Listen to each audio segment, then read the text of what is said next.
Or Web 2.0. What is Web 2.0? Web 2.0 is essentially taking programs that have normally existed within a desktop environment on your local computer, at your home, at your office, on your network, whatever, and putting them to the internet, to a program like web applications like Google Docs or various other programs like that, or what they call web applications. So, when you think about it, that's really cool, though, that if you go to some place that has the internet, but you don't have those documents, say on your local network, with you, all you have to do is go online, go to Google Docs, Zimbra, whatever, and you can get those programs regardless of where you are in the world if they have internet. Now, granted, broadband is highly recommended for web apps, and that's where the rub for Web 2.0 or cloud computing comes in. You're going to have some type of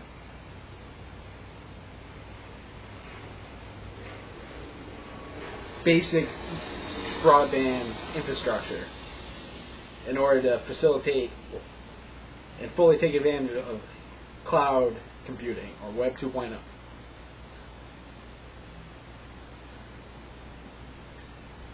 Now, a lot of people will ask, why is it Web 2.0?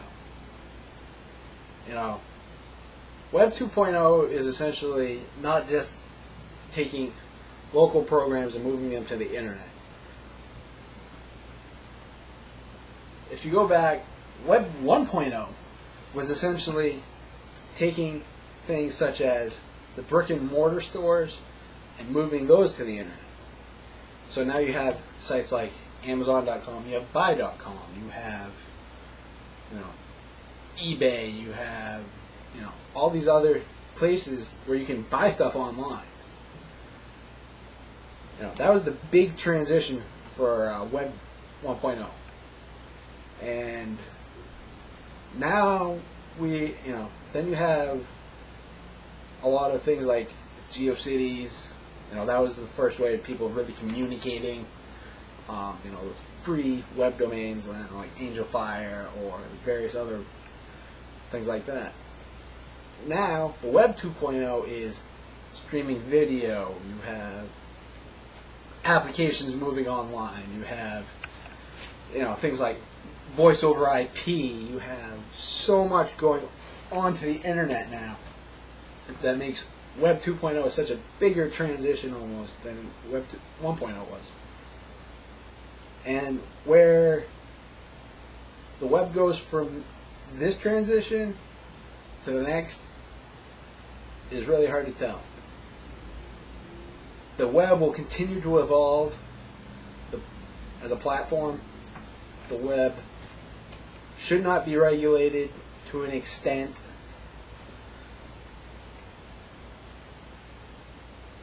So,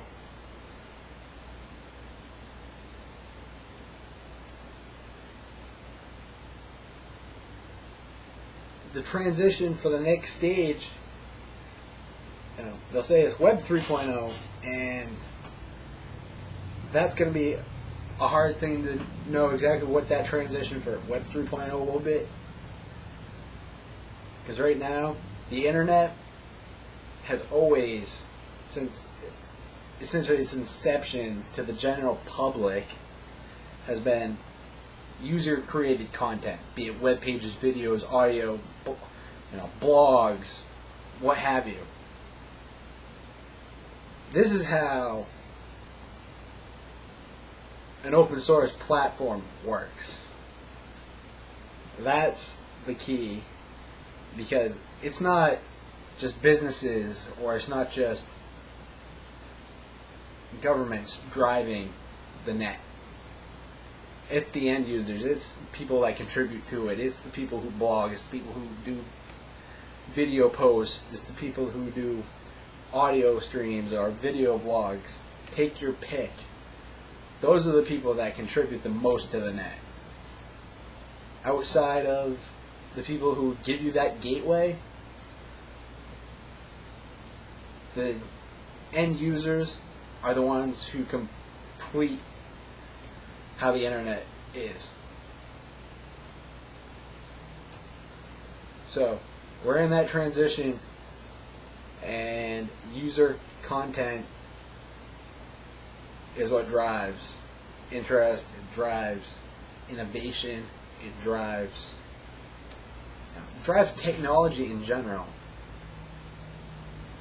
Because people always look for that better something. They'll always look for that faster something. They'll always look for a better way of doing things, better information. Take your pick. Because the people that say collaborative